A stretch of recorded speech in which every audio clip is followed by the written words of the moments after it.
Լինում է, որ ձեզ համար նստած եք, մեկ էլ անհասկանալի զգացողություն է լինում, ինչ-որ դիսկոմֆորտ, կարծես ինչ-որ բեռ կա ձեզ վրա, կարծես ինչ-որ մեկին գումար եք պատկ ու առաջիկայում այդ գումարը փակելու ժամանակն է մոտենում։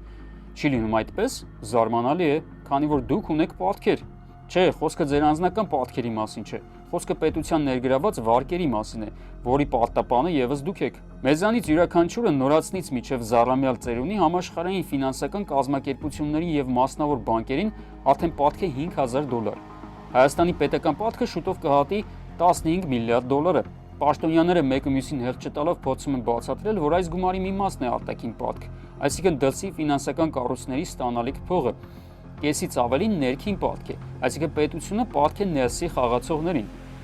Բայց փաստն այն է, որ մենք հիմա էլ ապագայում էլ տոկոս ու մայր գումար ենք մարում եւ մարելու բոլորին, թե դրսի, թե ներսի պատկատերերին։ 400 միլիարդ դրամ միայն 2025-ին տոկոսի սպասարկման փողն է։ 400 միլիարդ դրամի Հայաստանի տնտեսությունում ներուժ չի ստեղծվել։ Այսինքն լրացուցիչ եկամուտ 400 միլիարդ դրամի Հայաստանում չի ստեղծվել։ Նշված թվերը վախեցնում են, շատ իզուր, ամեն ինչ դեռ առջևում է։ Վերջերս Հայաստանի կողմից թողարկված եվրոբոնդերով ներգրավված $750 միլիոն պատկը նորից հիշեցրեց, որ երկիրը հայտնվել է պատկ վերցնեմ, պատկ փակեմ շրջապտույտի մեջ։ Այս վերջինի համար տարեկան վճարելու ենք 7%, ինչը մեղմ ասած մեծ թիվ է։ Մեր պետական պարտքը մեր հնայի 50.5%-ն է։ Այս ցուցանիշը, օրինակ, Ճապոնիայում 255% է, այսինքն Ճապոնիայի պետական պարտքը իր հնայի համեմատ կազմում է 255%, Սինգապուրում 171%, Իտալիայում 135%, Միացյալ Նահանգներում 122% եւ Ֆրանսիայում 111%։ Ասածս նրա մասին է, որ մենք վախենալու կամ մտահոգվելու շատ առիթ չունենք եւ մեր պետական պարտքը ամբողջությամբ կառավարելի է։ Որևէ պետությունում կարող է լինել հնավարկ հարաբերակցությունը 60%, մյուսում 80%, մյուսում 10%, սրանով չի կարելի չափել։ Սա ընդհանրապես հանրության աչքին թոս փչելու մանիպուլյացիա է, ընդհանրապես ուրիշ ոչ մի բան, որովհետև կարող է լինել պետական պարտքնա հարաբերակցությունը 30%, ինչը շատ ավելի արդյունավետ ու շատ արագ զարգացող լինի այդ պետությունը, կարող է լինել այո հակառակը 90% լինի պետական պարտքնա հարաբերակցությունը եւ շատ լավ աճող տնտեսություն ունենա։ Էկոնոմիկայի նախարարը մոռանում է հիշեցնել, որ նշած պետություններն ունեն չափազանց բարդ եւ զարգացած տնտեսություններ, որոնք չեն փլուզվի առաջին իսկ ճգնաժամի հետևանքով։ Վստահ եմ, նա լավագույնս պատկերացնում է Ճապոնիայի եւ Հայաստանի տարբերությունը։ Բա գիտեք, ես ինչը $50,000 պարտք ունի։ Հավայքով էս $50,000, բա ոնց է առնելու, ասենք ենթադրենք ամիսը $45,000 աշխատավարձ է ստանում, իր համար $50,000 պարտքը պրոբլեմ չի։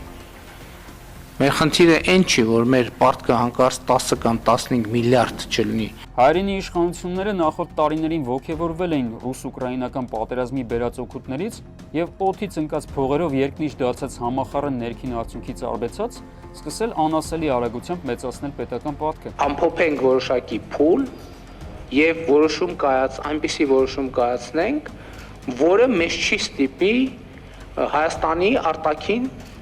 եւ ընդհանրապես պետական պարտքը ավելացնել։ Սա 2018-ին էր, իսկ արդյունքում Նիկոլ Փաշինյանի իշխանավորության 7 տարիներին Հայաստանը գրեթե 2 անգամ ավելի շատ պարտք է վերցրել, քան 3 նախկին նախագահների 26 տարվա իշխանավարման ժամանակ։ Բոլոր հիմքերը կան պնդելու, որ Հայաստանի Հանրապետությունը ըստ էության ընկել է վարկային տենդի, ոչ թե տեմպի, այլ վարկային տենդի մեջ, լիխառատկա։ Նիկոլ Փաշինյանի կոշտ դիրքորոշումն է վարկային միջոցների ներգրավման հարցում, երբ Հայաստանի պետական պարտքը մի քանի անգամ նվազեր ներկայիս մակարդակից։ Մարդը շատ հստակ առաջարկներ ուներ դրա մասով։ Հայաստանի արտաքին պետական պարտքը պետք է աուդիտի ենթարկվի եւ Հայաստանի ժողովուրդը պետք է ունենա ապացույցներ եւ փաստեր այն մասին, թե որքանով է այդ պարտքը արդյունավետ օգտագործվել։ Աուդիտի կարիք Հայաստանի պետական պարտքը միանշանակ ունի։ Հարցն այն է, թե ինչու են ներկա իշխանությունները ոտքները կախ գցում այդ հարցում։ Գուցե որովհետև պարզ կդառնա, որ վարկային միջոցների մեծ մասը խիստ անարդյունավետ է ծախսվել։ Եվրոբոնդերի թողարկումը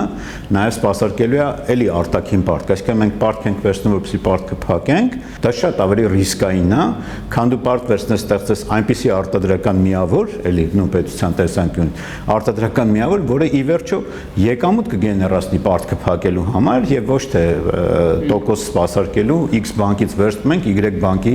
այսպես ասած պարտքը փակելու։ Մամուլում պարբերաբար սպրտում է տեղեկատվություն, թե ինչպես է այս կամ այն կասկածելի նախագծի համար կառավարությունն ահռելի գումարներ հատկացրել։ Այդ միլիոնավոր դոլարները հենց վարկային միջոցներից են գոյանում։ Որոշակի այդպես պաշտոնյաների աշխատասենյակների վերանորոգում են իրականացնում,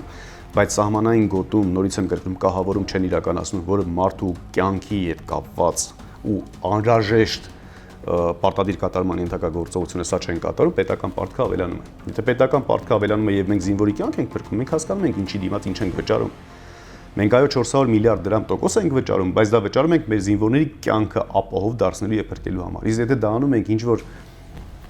հաստավիզ պաշտոնյաների կոմֆորտի զոնան ապահովելու համար, դրա համար մեր սերունդներով պետքա վճարեն։ Չինովնիկները կհակադարձեն, թե բացի աշխատավարձ, պարգևավճար ու թանկարժեք ծառայողական մեքենաներ գնելը, նոր վարկերով վերանորոգում են նաև ներհամայնքային ճանապարհներ եւ դպրոց մանկապարտեզներ։ Ասենք եթե այդ համայնքում փոքր ու միջին բիզնեսը փակվում է եւ այդ երեխաների ընտանիքը այսպես ստիպված ինքը գալիս է